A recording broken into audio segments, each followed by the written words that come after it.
اسلام سچا ہے کیوں؟ اسلام اچھا ہے کیوں؟ کیونکہ میرے نبی نے سب کچھ بتا دیا. آج ہم اور آپ لاکھوں کروڑوں خرچ کرنے کے بعد بھی جب ہمارے دروازے پہ مزدور آ جاتا ہے نا مزدور، تو مزدور کو للکار دیا کرتے گئے. ہمارے سرکار فرماتے گئے کہ مزدور کی مزدوری اس کا پسینہ پوچھنے سے پہلے دے دی جائے، مزدور کا پیسہ اس کا پسینہ پوچھنے سے پہلے دے دیا جائے. آپ اندازہ لگائیں اپنے آپ کو مزدوری میں شامل کر لیں، اور آپ جب کام کر کے آئے اور آپ کی جیب میں کوئی پیسہ نہ ہو، آپ کی جیب میں کوئی روپیہ نہ ہو، اور آپ جب اپنے دروازے پہ آئے اور آپ کا بچہ جو آ کے آپ کے دروازے پہ بھاگ کے آیا تھا اور اس نے سوچا تھا کہ ہمارا باپ ہمارے لیے چیز لے کے آئے گا، ہمارا باپ ہمارے لیے کوئی سامان لے کے آئے گا، ہمارا باپ ہمیں روپیہ دے دے گا، اور آپ کے پاس اس وقت آپ کی جیب میں کوئی پیسہ نہ ہو، اندازہ لگاؤ آپ اپنے آپ کو کیا ثابت کریں گے؟ آپ اپنے آپ کو کیسے رہ پائیں گے؟ اسی طریقے سے اندازہ لگا لیا کریں اگر کوئی مزدور مزدوری کا پیسہ مانگے تو اس کی مزدوری فوراً ادا کر دی جائے. میرے سرکار فرماتے گئے مزدور کی مزدوری اس کا پسینہ پوچھنے سے پہلے دے دی جائے. ایک غریب صاحب مزدور صاحبی سرکار کی بارگاہ میں پہنچے، تمام صحابہ نے سرکار سے مصافحہ کر لیا. اب یہ غریب صاحبی نے ہاتھوں کو بڑھایا، ہاتھوں کو بڑھانے کے بعد میرے سرکار نے جیسے ہاتھوں کو بڑھایا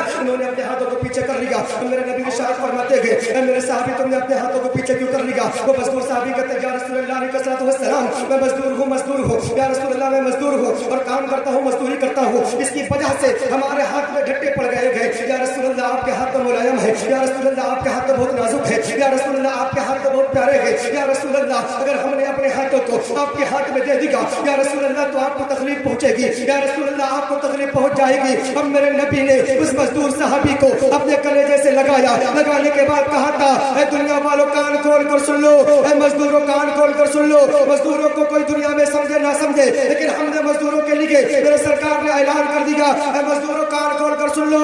حشر تک آنے والے قیامت تک کے مزدوروں کو میرے نبی نے یہ مستہ سنا دیا. سرکار فرماتے ہیں مزدوروں کو کوئی سمجھے نہ سمجھے لیکن میں اعلان کرتا ہوں قیامت تک کے مزدوروں کے لیے جب وہ اپنے اپنے قبر سے اٹھیں گے تو انہیں اللہ کا محبوب بندہ بنا کے اٹھایا جائے. سمجھے؟ ابھی تو شروع بھی نہیں ہو رہا ہے.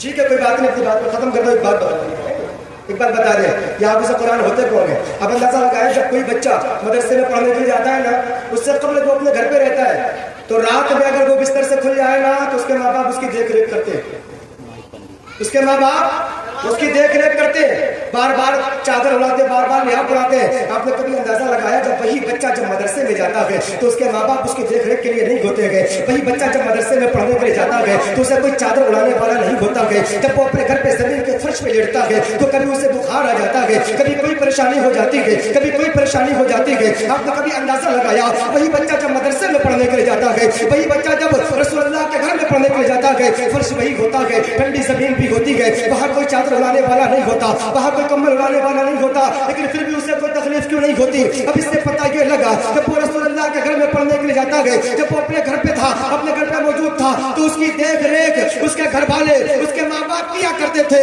جب وہ مدرسے میں پہنچا، اللہ کے رسول کے مدرسے میں پہنچا، پھر اس کی دیکھ ریکھ کی ذمہ داری میرے سرکار کرنے لگے. مجھے سنایا سرکار کرنے لگے. لوگوں ایک طالب علم بولے یا رسول اللہ اور کہیں یا رسول اللہ فضیلت دیکھیں.